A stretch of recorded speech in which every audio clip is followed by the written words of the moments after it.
And I'd like to welcome you to today's webinar on Conversational Competence, a step-by-step approach. I'm going to hand things over to our featured presenter today. She is Executive Leadership Coach and Professional Development Consultant, Ms. Jill Schichter. Jill, you now have the floor. Thank you very much, Kelly, and hello, everyone. We have a lot to cover today, so let's start with the agenda.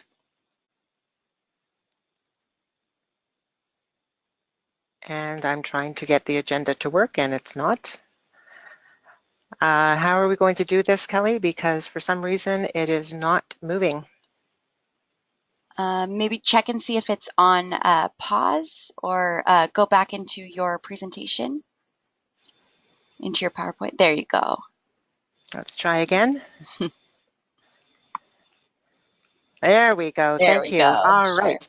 So we're going to talk about resolving workplace challenges, key conversation principles, how to create safety in a conversation. We'll talk about difficult or important conversations, a 5-step approach. We'll talk about how to conduct great one-on-one meetings, and then finally conducting success reviews, also known as performance reviews. So here are some examples of challenging situations in the workplace gathered from conversations with many people over the years on common issues in the workplace. And I've put 4 of them up here, and see if any of these sound familiar. Not everyone on the team is pulling their weight. My employee Joe is a negative influence on the team.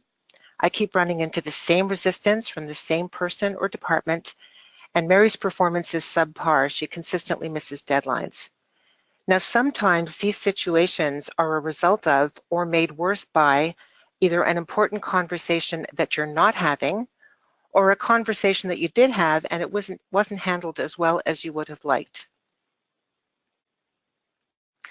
So what I'd like to do is a little poll, and I'd like you to choose a challenging situation which sounds familiar from the list below, or choose one of your own.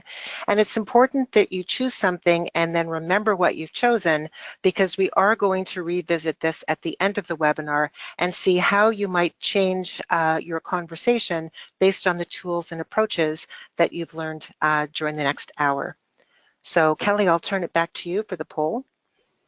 Definitely. I just launched that, so everyone please go ahead and make your selection, and then we will get those results in just a few seconds.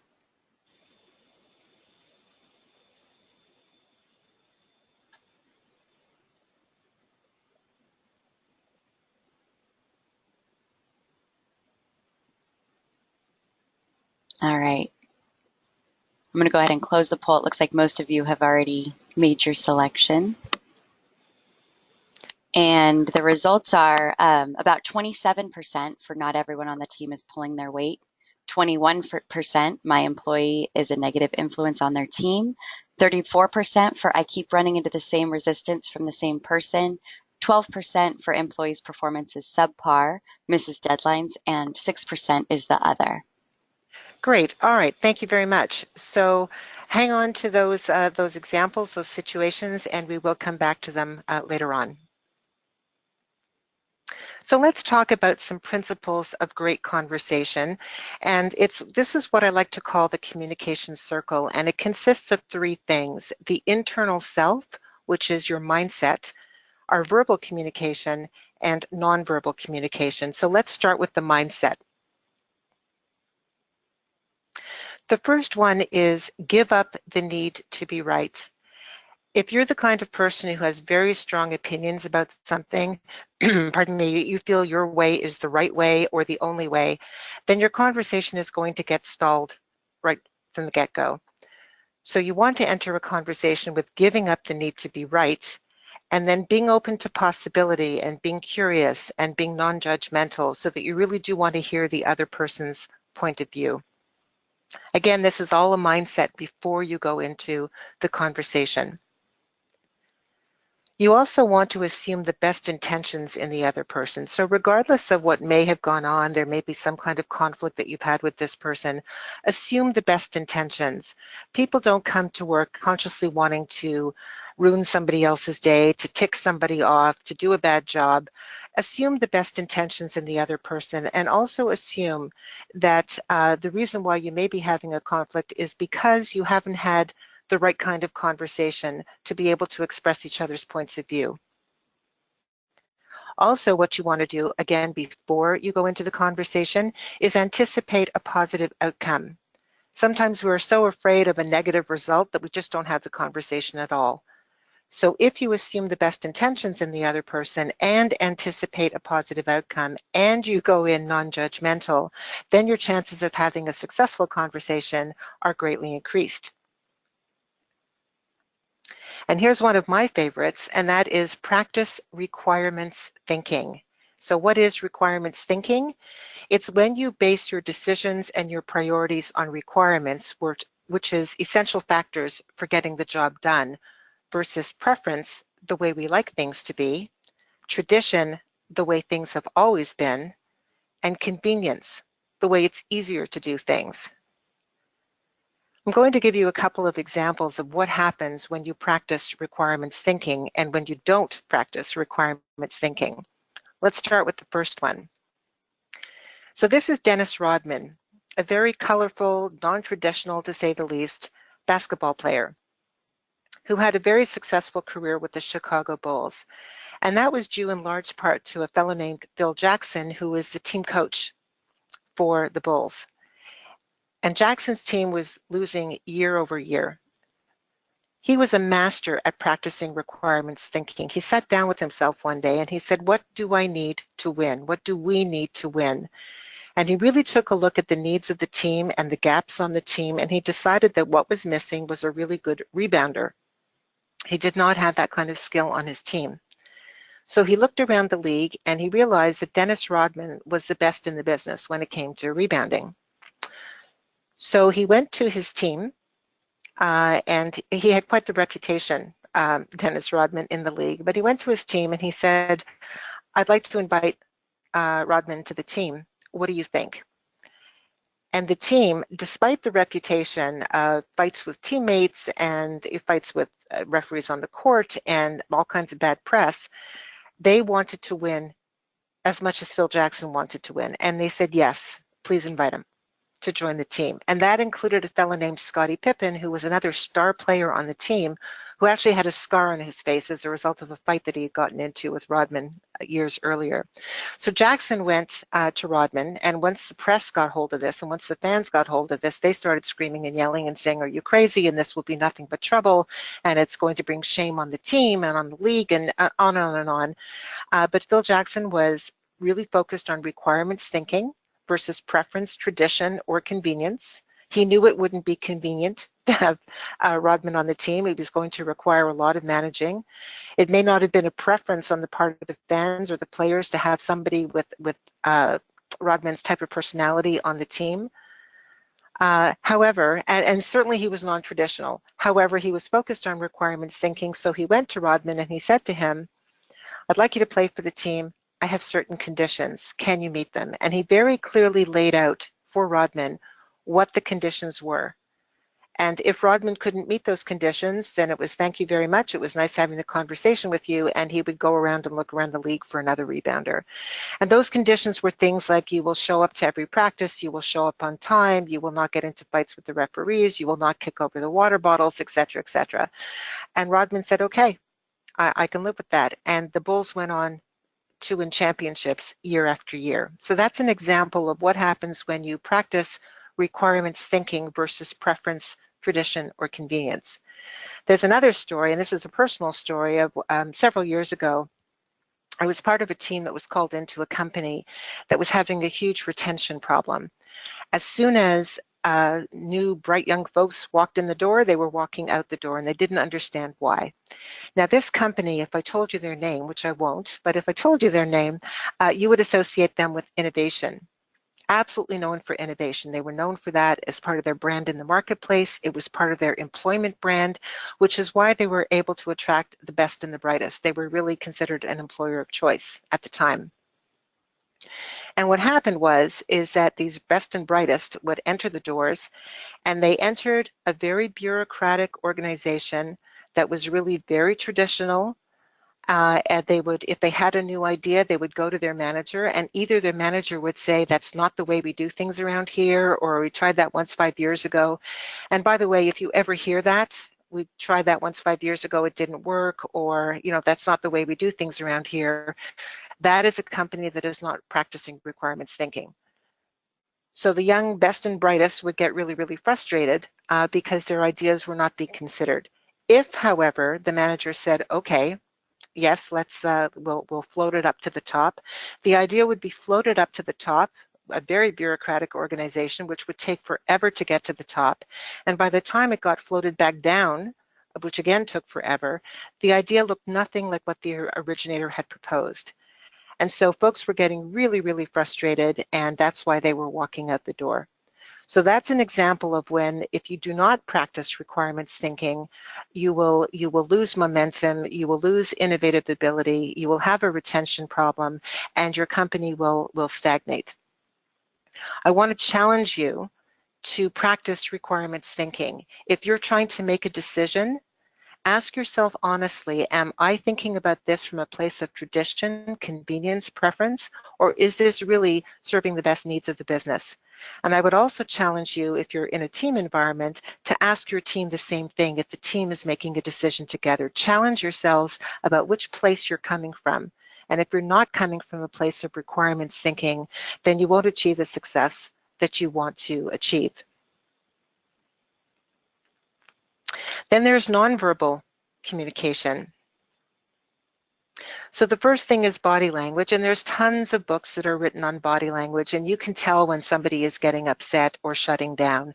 As a person's face will get red, their fists will clench, if they're impatient, their foot will start tapping and so on. And so you can read into all kinds of body language, and you do need to be careful about how you interpret body language.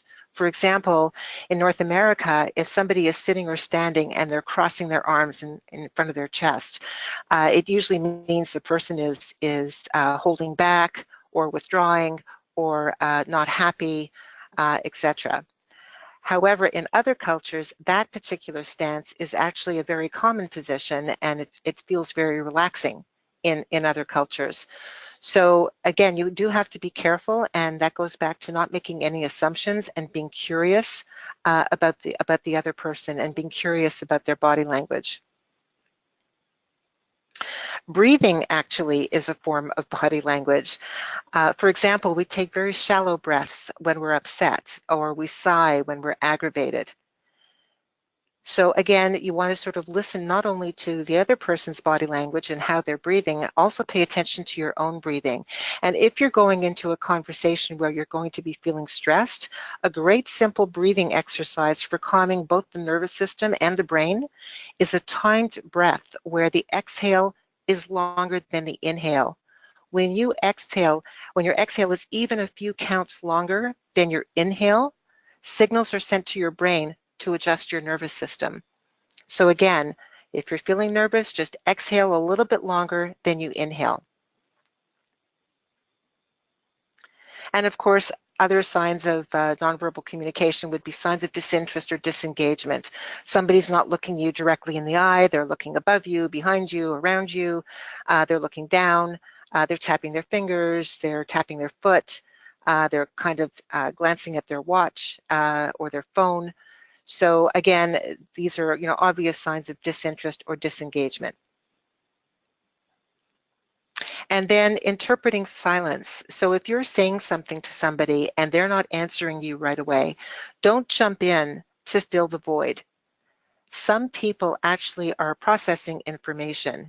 They need to process information, they need to think about what you've just said, and then they need to think about how they are going to respond.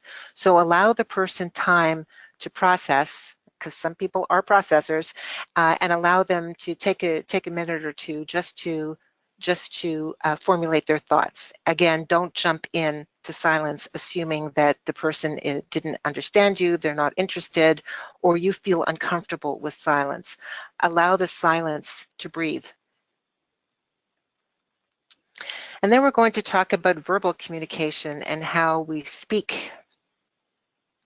I used to work with the Franklin Covey organization, and the founder of the company, Stephen Covey, wrote a great book called The 7 Habits of Highly Effective People. And one of the habits, which is one of my favorites, I like them all, but this is a particular favorite, is seek first to understand then to be understood. Seek first to understand the other person's point of view before you share your own.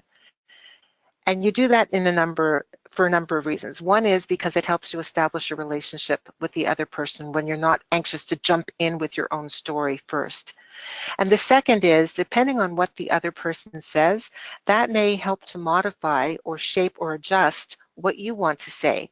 So you can gain valuable information if you spend some time listening to the other person before you speak. Another great thing to do when you're establishing a relationship with somebody and starting a conversation with somebody is just ask, what do we both want here? Establish a common purpose. You can retreat to that if the conversation gets uncomfortable. You can go back and say, wait a minute, let's just step back for a second. What do we both want here? And remind yourselves of why you're having the conversation in the first place and what your end goal is.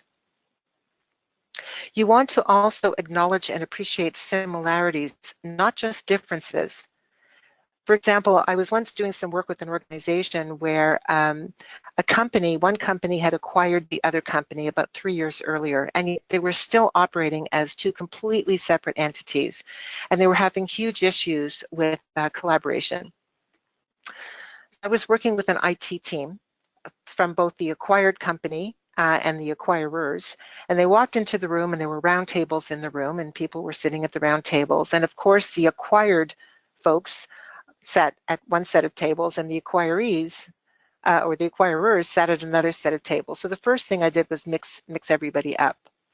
And the second thing that I did was I asked them, because there was such tension between the two groups, I asked them to start talking about the similarities that they had, ways that they did things that were similar, maybe not exactly the same, but similar. Also the personality types. What were some similarities, or even in people's hobbies? Just what were some similarities amongst the people sitting across the table from them? And as they started to look at similarities and not on the differences, which is where they had spent much of their time, you could actually feel an energy shift in the room as the conversation moved from contentious to actually really, exploratory. There was a real discovery mode. And it ended up with the teams actually talking about ways that they could collaborate together. Once they got to know each other a little bit more, once they realized that they weren't all that different after all, and that their main stumbling block was they were just holding on so tightly to their own traditional ways of doing things that they couldn't see the bigger picture. So again, acknowledging and appreciating similarities, not just differences, is a really good communication technique. We all hold valid truths, so you do want to solicit opinions and ideas all the time. Not always offer your own. Ask others what their opinions, thoughts, and ideas are. And if you are a manager, that's actually a great technique. Sorry about that sound. A great technique for helping to build and motivate and encourage growth in an employee. It's a great development technique. You also want to acknowledge intent and impact. If a conversation is not going quite the way you want it to, what you'll want to do is be very conscious of the impact that you're having on the other person. And you may want to restate what the intention of the conversation is and acknowledge the impact that you think you're having on the other person. Intent and impact is really quite critical. And similarly, if somebody is saying something to you that's not making you very happy, what you might want to do is say something like, I know it wasn't your intention to embarrass me in that meeting, for example. It wasn't your intention to embarrass me in that meeting. And when you did this, here's the impact that it had on me. So again, being very aware of intention and impact, both on your part as well as on another person's part, is really important. And here's a great conversational tip, and that is the yes and mindset. If you attend any webinar or program or read a book on conversational principles, you'll usually find that there's a recommendation that you not use the word but, and that you substitute the word but with the word and here's why. If you say something like, I know you want more time to complete the project, but the deadline is looming, science shows that people will only hear what you have said after the word but. So the only thing people are going to hear is the deadline is looming. And it just means that the conversation, the door is being slammed shut. If, however, you say, I know you want more time to complete the project and the deadline is looming, that is a door opener. It invites additional words into that sentence. I know you want more time to complete the project and the deadline is looming, so let's talk about how we can make this work. And if you put the word yes in front of the word and, then it becomes even more powerful. How many times in a meeting have either you said or you've heard somebody else say, yeah, but, when somebody else is talking? Yeah, but. Essentially what you're doing is negating what that other person is saying. As opposed to saying yes, so you're acknowledging that you've heard the other person, yes, and I have another point of view to share. So the word and is a door opener. The word but will slam the conversational door shut. If you do nothing else but walk away with the yes and technique, you will have gained a lot. You'll notice an enormous difference in the conversations that you have with people. Let's talk about how to create safety in a conversation. So the first thing is you want to use non-confrontational language when you disagree. So rather than saying things like you don't know what you're talking about, you might want to say, I have a different perspective. You also want to focus on why things are being said rather than reacting to what is being said. So for example, if somebody is being sarcastic to you, rather than reacting to the sarcasm, step back for a second in your own mind and just say, okay, why is the person being sarcastic? And then you can ask some questions about what's going on here. And I'll teach you some good questions to ask in a confrontational conversation. And then you step back from the dialogue if necessary to create safety. And this is a very simple and very productive, very useful technique. So you want to step back. You literally say, can we step back for a minute? You step back from the dialogue to create safety, and you clarify or you restate the intention. That goes back to the intention and impact conversation we had a little bit earlier. So for example, you can say something like, can we step back for a minute? It was not my intention to upset you, and yet I fear that was the impact. I wanted to have this conversation with you because I really value your input. Wait times at the counter during tax season has been a long-standing issue, and I figured between the two of us, we could find a solution. So you're acknowledging intention, you're acknowledging impact, you're using the word and you're saying, can we step back for a minute? Just by those very simple words of can we step back for a minute, again, helps to reset the brain. It takes you out of the situation, the uncomfortable conversation that you're having. It diffuses the tension as you both step back and you talk about common purpose and what you want to create together. Another example would be, you're having a conversation with somebody, the dialogue is getting heated, and at this point, once that happens, then you start getting into blaming, and that blaming hinders problem solving. So you can say something like, can we step back for a minute? The discussion is getting heated. I feel like we're getting into blaming. That was not my intention. Let's revisit the reason why we're having this conversation in the first place. And then you talk about what you're trying to accomplish, what the common purpose is, and so on. So a very, very simple technique. When anything is getting heated, just step back. If you're going in circles, if a meeting is getting stalled because you're either getting into blaming each other or you're just revisiting the same topic over and over again and getting nowhere, if you find you're going in circles, just say the simple words, can we step back for a minute? So just to summarize this particular section of the webinar, what do we both want here is a great technique. I'm genuinely curious, no rushed judgment. I don't have all the answers. I assume the best intentions. I anticipate a positive outcome. I have the yes and mindset, and you step back if needed to create safety. And let's not forget requirements thinking in there as well. Now here's where I'm going to give you a 5-step approach to conduct difficult or important conversations. Planning a conversation is really critical, and because people are people, it may not go exactly like you plan, The other party or parties may have different ideas about, and they may go off on a tangent. This will help you, though, help keep the conversation on track.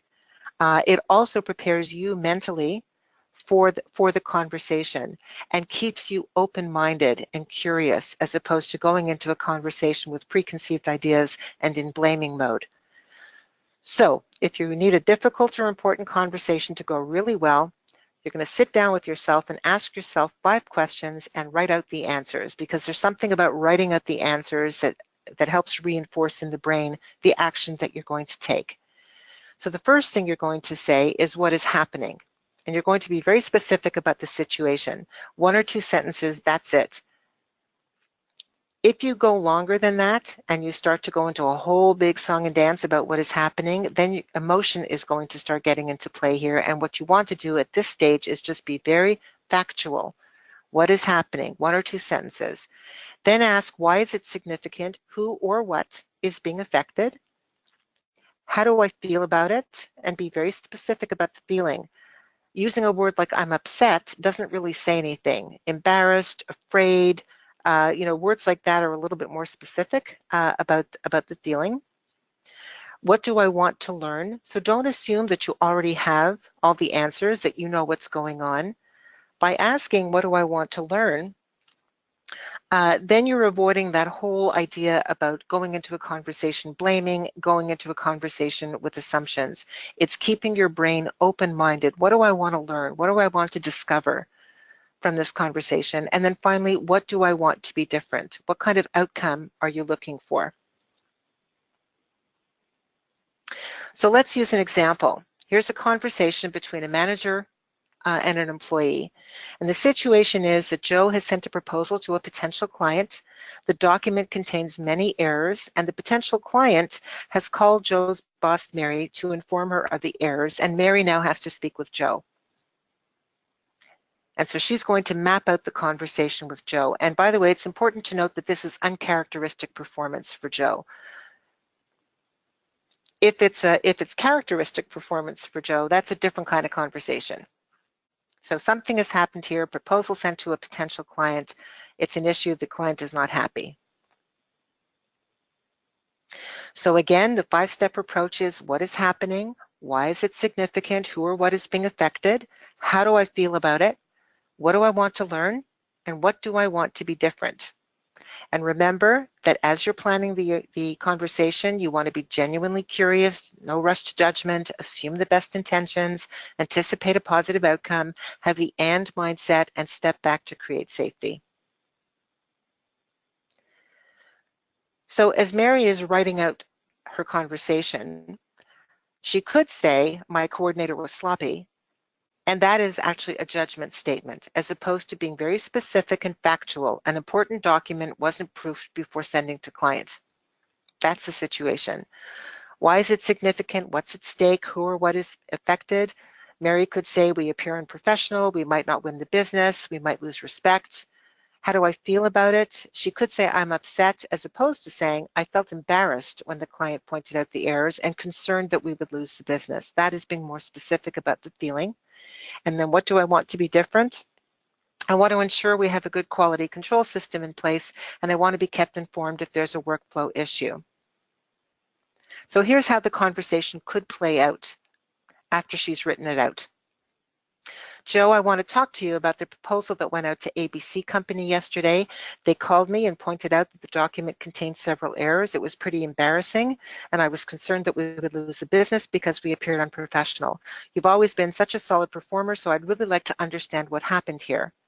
And you give Joe an opportunity to reply. He either gives an excuse, an explanation, he apologizes, or stays silent. And then Mary would say something like, let's figure this out together. Is there an issue with workload or process? What do we need to put in place to ensure we maintain our reputation for quality? The purpose of this conversation is not to assign blame. The purpose of the conversation is to find out what happened and ensure that it didn't happen again. And bringing Joe into the conversation and asking him to help find a solution gives Joe the opportunity to redeem himself. So again, you're not going into the conversation with any sort of preconceived ideas. You're really being open and curious and asking really good questions to find out what happened and then to resolve the issue. Let's talk a little bit about one-on-ones, one-on-one meetings, and the conversations to have in one-on-ones. And we'll talk about some common mistakes that people make. First of all, do you do most of the talking in your one-on-ones? And if you do, as long as you're talking, you're not learning anything you didn't already know. So what you want to do is make sure that you're leaving room for the other person to do the talking. Be very conscious of how much talking you are doing. Another common mistake is taking the problem away from someone. And again, this is a really good and important development point. So if somebody asks for your opinion, wait and say something like, I'll share my thoughts before we end our conversation. For now, let's keep exploring yours. What you want to do is encourage people to come up with their own ideas and to really go into solution mode rather than relying on you all the time. So if your tendency is to jump into the conversation by taking the problem away, you're doing the employee a disservice and not really helping them to grow. If your tendency is to cancel your one-on-ones, that time is very precious. Even if your one-on-one is only 15 minutes, canceling meetings, canceling those one-on-ones sends a signal to the employee that they matter less than whatever else it is you might be working on. And granted, there are times where you do need to cancel a meeting. However, those one-on-one times can be quite precious, especially if you conduct the one-on-ones really well. And so be very conscious before you cancel meetings and avoid getting that reputation of he or she cancels meetings all the time. And also you want to make sure that you don't allow interruptions because that will impact the flow of the conversation. And here are some great questions to ask during a one-on-one. Open-ended questions. What's the most important thing that you and I should be talking about today? How is this currently impacting you? Who or what else is being impacted? What's the ideal outcome? What difference will it make? What's the first step that you can take to resolve the issue? Who else needs to be involved? Great open-ended questions for a one-on-one. And then finally, how are you doing and how can I help? I mentioned before that I worked with the Franklin Covey organization, and Stephen Covey and I were talking about managers versus leaders. And he said something that was, and I think it's in one of his books, he said something to me that was just really profound, and I've remembered it to this day. He said, the difference between a manager and a leader is a manager says, what are you doing? And a leader says, how are you doing? And how can I help? Very profound.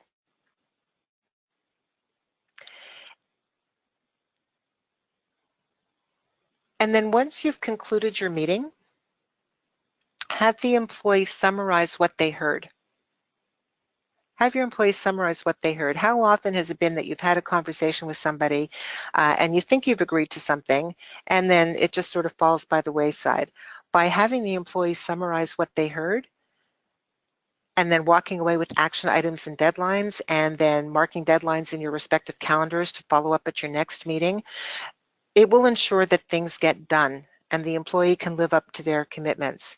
You'd be surprised how many times, people who think that they've walked away from a meeting, understanding exactly what was required, because they did not summarize what they heard, because they didn't check it out with the other party, they've walked away with a completely different idea of what went on in that meeting and what commitments were made.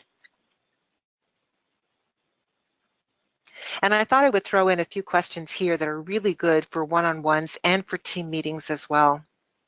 These are great open-ended questions that open up dialogue and foster creative thinking. What is the one area that if you made an improvement or we made an improvement would give you and others the greatest return on time, energy, dollars? What is currently impossible to do that if it were possible would change everything? It's a great brainstorming question, actually. And if you were hired to consult with this company, what would you advise? great open-ended questions that help to open the brain and foster a really open-ended dialogue.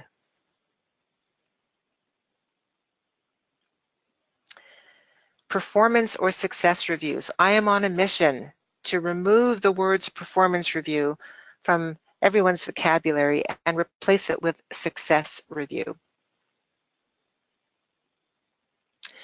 And the purpose, the reason why I want to do this is because the conversation then is about attaining success, not assigning blame. A success review also implies that you're going to communicate consistently throughout the year rather than saving for a year-end performance review. You want to also ensure that your feedback during this success review is timely, so you're not talking about something that happened 6 months earlier when the person can't remember what they did. You want to make sure that it's specific, and that's the other reason why you don't want to leave it too long before bringing it forward to the person, because you do want to be specific about what happened and what needs to change. And you also want to be sure that you limit your feedback during this success review. So if there are 5 or 6 different things that a person needs to work on, just choose 1 or 2 for now so that they can achieve success, and then they can deal with the rest of them later on. You also want to determine during this success review if any issues are due to motivation, ability, or variables beyond the employee's control. For example, if a person needs a new computer, for example, and there's just no room in the budget this year, that is beyond the employee's control. So by asking questions about how the person is feeling, how they're doing, what concerns do they have, and coming from the mindset of success, that will help you determine whether the issue is motivation, ability, or variables beyond the employee's control. Again, thinking about the word success in the back of your mind helps to shape the conversation as opposed to performance review. Now, when you walk away from a success review, some of the outcomes are that the employee should know how job responsibilities relate to and impact the goals of the business. So they need to understand the impact that they're having on the business, their most important responsibilities or tasks, when tasks must be completed, how well or to what level they need to perform the tasks, and any assistance to be expected from the manager. And when you have that kind of conversation, which is based on success, those are some of the outcomes that the employee will walk away with, some of the hard outcomes. Some of the softer outcomes are that the employee will feel that the manager is more interested in creating success than finding fault. The manager has their back. The manager recognizes that the employee has knowledge and ability to achieve greater success. The manager believes in me. And this is really important too. You do want to say to the employee, I know you can do this. I have great faith in you. I know that if you follow this, you have great potential, to help the person understand that you have their back and you believe in them. And the other outcome of a success review is the person will have a shared sense of purpose with their manager. So again, I'm on this mission to change it to success review instead of performance review. So let's revisit the challenging situation. Not everyone on the team is pulling their weight. My employee is a negative influence on the team. I keep running into the same resistance from the same department or person. The employee's performance is subpar, consistently misses deadlines, or other. And I want you to think back to all of the things that you've learned over the past 45 minutes or so. And I'm going to ask you to think about what tools or approaches will you use moving forward to resolve the situation that you identified earlier, or for situations moving forward. And you can choose as many as you like. This isn't a typical poll, and what you'll do is you'll type in your answers and choose as many as you like. The reason why I'm doing this, that I'm asking you to make a commitment to action, is because when you attend a webinar or a training session, it's really easy to feel really good and motivated and inspired during the session. and you walk away all excited, but unless you make a commitment to action, unless you actually write down what it is that you're going to do, then some of the benefit of the learning session can be diminished. You do want to walk away with some practical tools, and you do want to make a commitment to doing something different, especially if you identified that this is a challenging situation for you that has not yet been resolved. So what I'd like you to do is think about these tools that you've learned today, and which will you commit to using to resolve the situation you identified earlier, or for situations moving forward. You can type in as many as you want. I'll just recap them for you. Use and instead of but. Plan the conversation, 5-step approach. Practice requirements thinking. Assume positive intent and anticipate a positive outcome. Ask, what do we both want here, to establish common purpose. Solicit ideas first before offering solutions, so ask these open-ended questions. Conduct success reviews. Ask open-ended questions during one-on-ones. And step back to create safety. And there may be others that you've picked up along the way. So I'm going to turn it back over to Kelly, and please type in as many as you like of the tools that you're going to commit to using. All right, thanks, Jill. Yeah, if you guys can type those into the questions option now, and then we'll go ahead and review those. I'm seeing a lot of the use and instead of but, plan the conversation, step back to create safety. A lot of people have multiple actions that they're putting down, which is awesome. Assume positive intent, plan the step 5 approach. Again, a lot of the use and instead of but. Yeah, a lot of great answers here. That's wonderful. And again, it's a question of you, if you've written something down, not only to write it down, but after this webinar is over, put down beside what you've written, put down when you are going to do it. So it's not just making a commitment, yes, I will do this. You're also saying, and I am going to do it by such and such a date.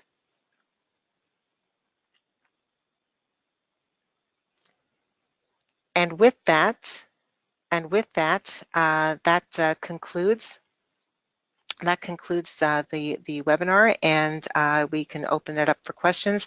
Kelly, I'll turn it back to you.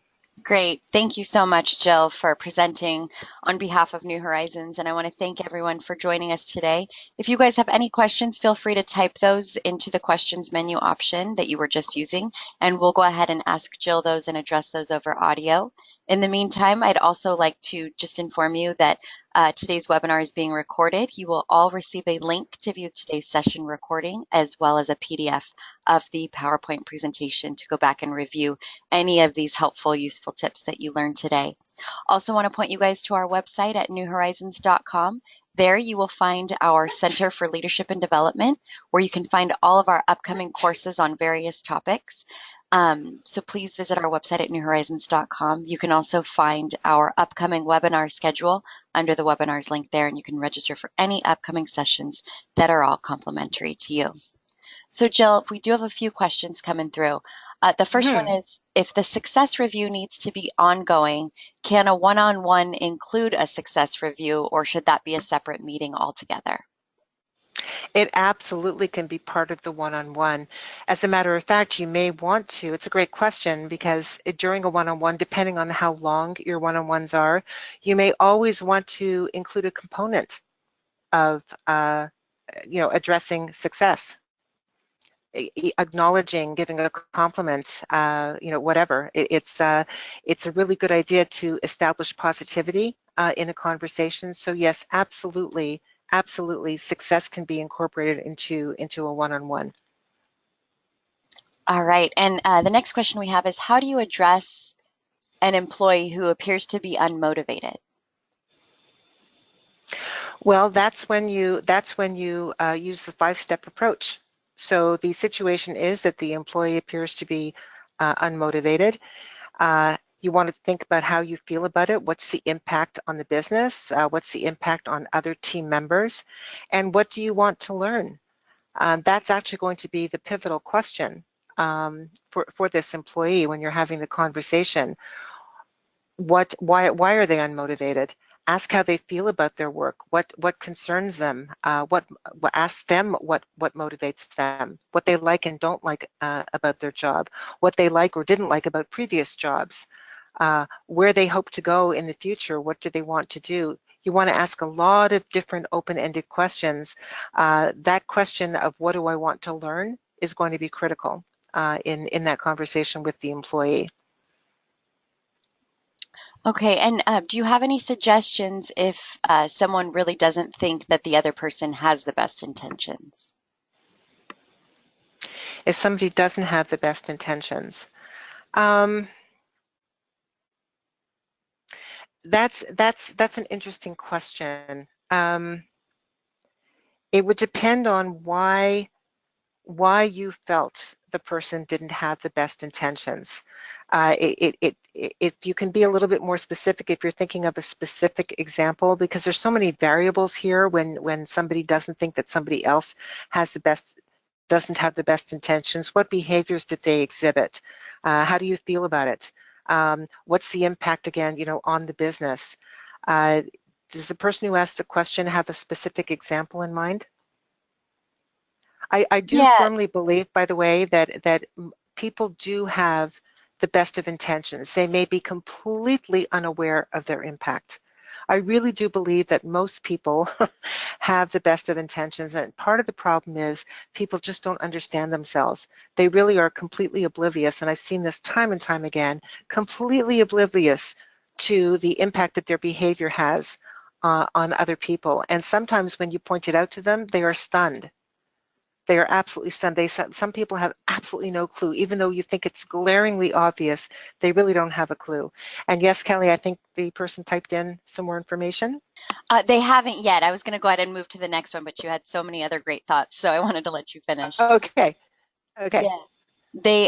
So yeah, if you would like to add more to that question and be a bit more specific, and we can go ahead and dive into that. The next question we had was, how would you approach a person that thinks they are always right?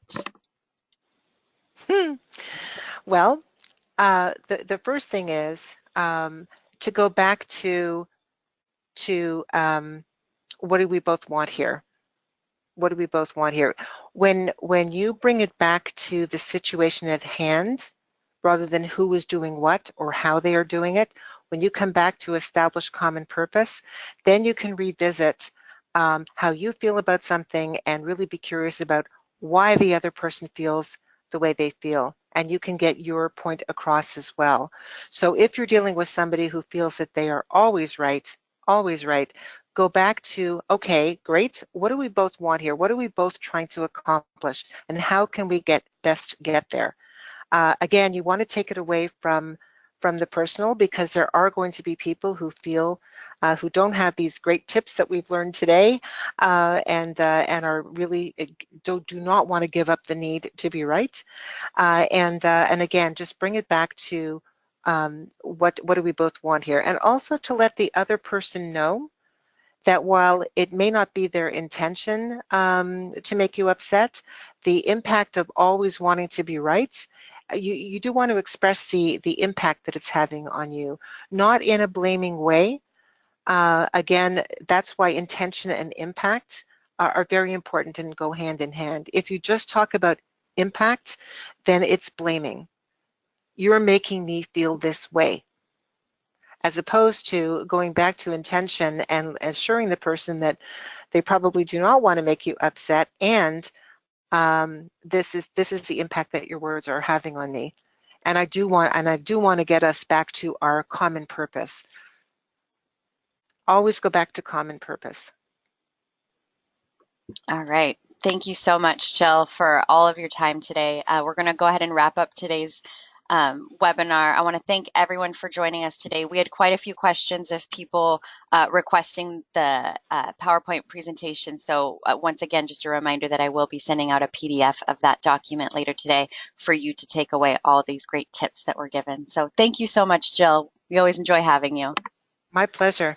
And thank you again, everyone, for joining us today. I hope you'll join us for future webinars. Take care and have a great day.